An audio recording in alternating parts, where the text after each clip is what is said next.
I'm going to give you a short demonstration of Salesforce DevOps Center and also the Elements extension. And you can see a link there to the DevOps Center implementation guide.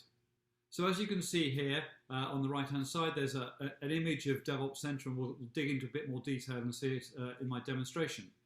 But DevOps Center really is bringing the admin into the new world of source code development and release management. So first of all, it's a modern UI. So again, change sets are going, nice point and click, easily understood interface. Secondly, it's actually applying source control. So behind the scenes is GitHub. You don't need to worry about that because it's all hidden behind the scenes, as I said, but it's actually now the same source controlled system as your developers are using. The really nice thing is that you end up with a pipeline, so you can drive your changes through from developer through sandbox and production with clicks rather than actually having to use complex CLI type commands. And finally, you're now working with the same source control, the same configuration as your developers, so it's bringing everybody together. So the real power here is that you're actually enabling collaboration between the different stakeholders who are involved in getting everything through from design all the way through to implementation. So the architects, the developers, the admins, your power users, and consultants if you're using those to support your implementations. So this is getting everybody on the same page, which means it's better collaboration, less ambiguity, fewer mistakes, and ultimately faster time to delivery. So there really are two phases. There's planning the work, the business analysis. That's where you're creating a release, developing your user stories, you're deciding what metadata, maybe new metadata or changed metadata, is part of that user story. You're assessing the risk of that user story so you understand what development effort you need to put into it.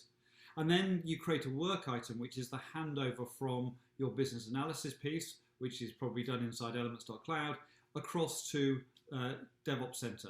So the work item is that pivotal object.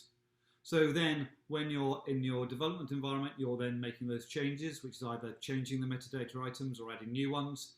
You're linking that work item that you've created to an org, and that behind the scenes is doing all the work with GitHub.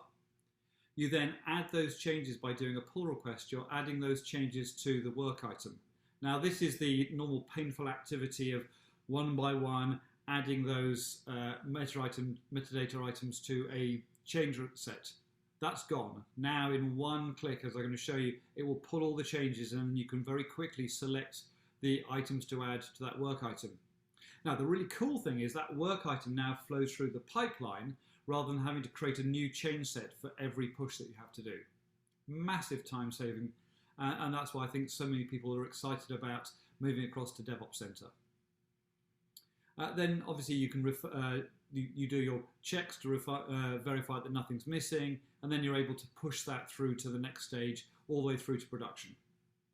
Again, this is going to massively simplify the way that and the time it takes to push changes through that pipeline. It will make sure that everyone's on the same page because you're using the same source control, both developers and admins. And the feedback we've been getting from the pilot users and the closed beta is that it's a revelation. They would never go back. So one of the pilot users, John Eichstick from Marcus and Millichap, his comment was, with change sets, you're ecstatic if they go through first time. With DevOps Center, you're disappointed if it doesn't.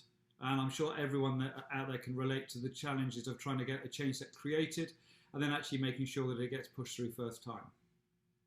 So let's go and see DevOps Center and Elements.cloud together.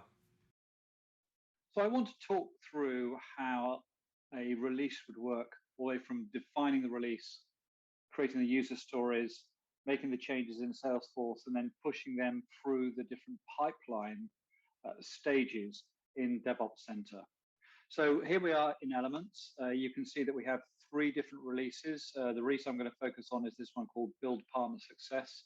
It's a major release, it's high risk. You can see that it's linked here to a project in Jira. So if I go into this release, you can now see that this release actually has 3 different user stories associated with it. As marketing, how do we track testimonials? As an AI, I want to show a successful testimonial, and how do we capture it? So if I just look at the top one there, that's user story number 16. You can see that it's linked to a Jira story. So actually, if I click on that, it will open up Jira. And there is the story in Jira. That right panel, which you saw inside Elements, is now visible inside Jira. So let's go through each of the different sections in that right panel. So the first one is obviously the information. I can edit the story, I can change its status, summary, if it's linked to a requirement, which roles are affected, descriptions, acceptance criteria, and so on, which we've not filled out. You can see the status is ready for implementation. So the next one down is the risk of this user story. We've said it's high risk. We can actually look at an impact assessment, technical, organizational, regulatory, and a complexity assessment. So again, you manually decide on those. The next item down is which metadata items do we believe are going to be changed, or new items, proposed items that you could go and add here in this section. So this is our view as business analysts talking to the end users. Obviously, when it comes to development, they may identify other things that need to be changed. The next tab down is associated with DevOps Center. So at the moment, we haven't got a work item inside DevOps Center that's linked to this. We'll do that in a moment. I just want to look at some of the other items first. We can add documentation. So this was maybe the notes from the requirements workshops and architecture notes. Maybe it's a screenshot from an ERD. It's links to processes. So again, adding more information so that when the developers or anyone on the development side takes a look at it, there's a lot more context. All the information that's been gathered through business analysis can be linked here, either as notes, URL links, screenshots, or process diagrams, or architecture diagrams. And we can have discussions here. So Adrian King, we need to be clear on ownership. Rick, did we get sign off from the architect? So all the discussions happening here on the user story. I can obviously share that user story as a link, and I can see the history of how this has changed over time. So we looked at a release in terms of user stories, but this view is showing us all the metadata in all of those user stories, and then starting to do some conflict checking. You can see that this top item's got a red triangle because that metadata item is in 3 user stories, but it's across 2 different releases. So obviously, if that first release is pushed through to production, there may be a problem because actually that metadata item is being changed in another release. This item here is orange because actually it is in 2 different user stories in the same release. So that right panel is available in Jira, in a number of different pages or applications inside Elements. It doesn't really matter which I go to, but I'm here on this page and I want to go to this tab, which is about the DevOps Center, and I want to go and create a work item. So this user story will have a one-to-one relationship with the work item. So if I go and create the work item, I need to decide which pipeline, which project I want to associate it with, and I want to track testimonials. And it's now gone and created work item number 32 inside DevOps Center. Status is new. It's currently not assigned to any particular org. So let's go across now to DevOps Center and see what's there. So there's that new work item.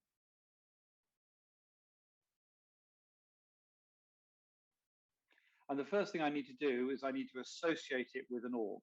So that work needs to be, to deliver that user story needs to be done in an org.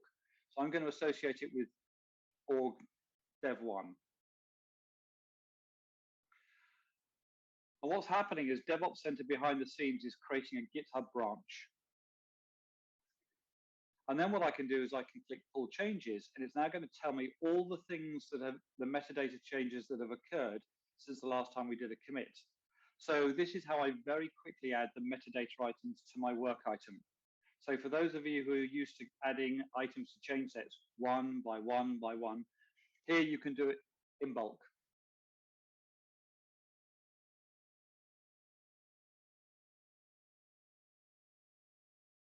I need to put a description in.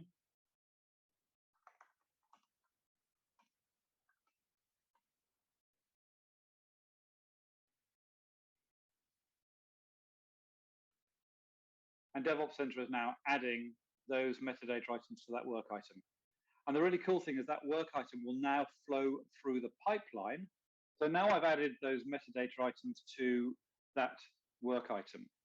The next thing I need to do is create a review, and that's where we're pushing a request for someone to review that those metadata items should now be promoted. That's now been done. Assuming that's been reviewed, I can then say ready to promote.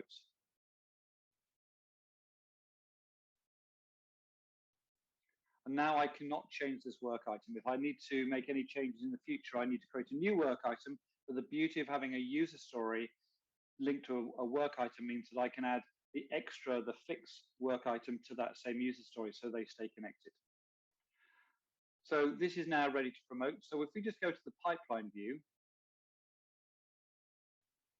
this is our pipeline, which we define inside DevOps Center. We've got this new track testimonial work item. We've got UAT, staging, and production. So you can have multiple pipelines. This is our normal pipeline. So now this item is ready to be promoted. I can click there and hit promote.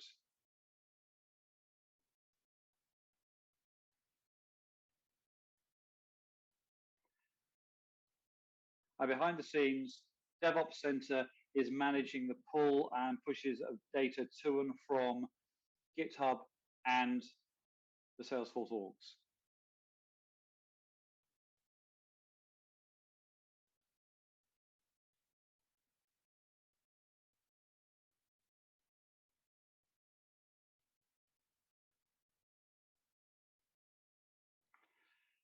And that's all I needed to do. I've now created a work item, added metadata items, and pushed it from one org to another. But before we leave this page, there's one last thing. You can see that this stage called staging, the stage it's got a status called bundled, and that means that whenever we promote anything from this stage, it takes all the work items at the same time and pushes them to production. Just a really great feature, which means all the work items in a release get pushed at the same time. And because there's a tight integration between Elements and DevOps Center and Elements and Jira, that status of this work item 32, if we go back to Elements, we'll see that that right panel has been updated so we know exactly which stage it's in. So here, that right panel, we can see that work item 32 has been promoted and it's in UAT. And we can see the 9 metadata items that have all been committed. So again, we're getting a picture of the metadata items by org at the user story level. So that's visible here and in Jira, because that right panel from Elements is appearing in Jira and here in DevOps Center. So in that quick demo, I showed you how you can use Elements and Jira and DevOps Center to push a change through. So let's just have a quick look at this image and see what was happening. In Elements, clearly, we're managing the releases, user stories, and links to all the metadata in terms of building up that metadata dictionary. You're synchronizing that user story with a Jira ticket or a Jira story. You can create a work item inside Elements, which is immediately populated inside DevOps Center. And then our integration is keeping all of those in sync. And obviously, you're able to see all the information associated with the user story from the business analysis. You can see that both in Jira and inside DevOps Center. So I said at the beginning of this session that there was a DevOps implementation guide. It's being developed at the moment. Elements.cloud is working with Salesforce to create the content there. It will be available before the open beta, which is in June. If you're already listening to this in June, it's available now. And as you can see, the contents there are about getting you up to speed, not just in terms of DevOps Center, the product, but also the principles of DevOps Center, and also identify some of the best practices that you need to put in place. So there's a link there, elements.cloud/DOC, DOC standing for DevOps Center. You can then register there to go and get a copy of the guide.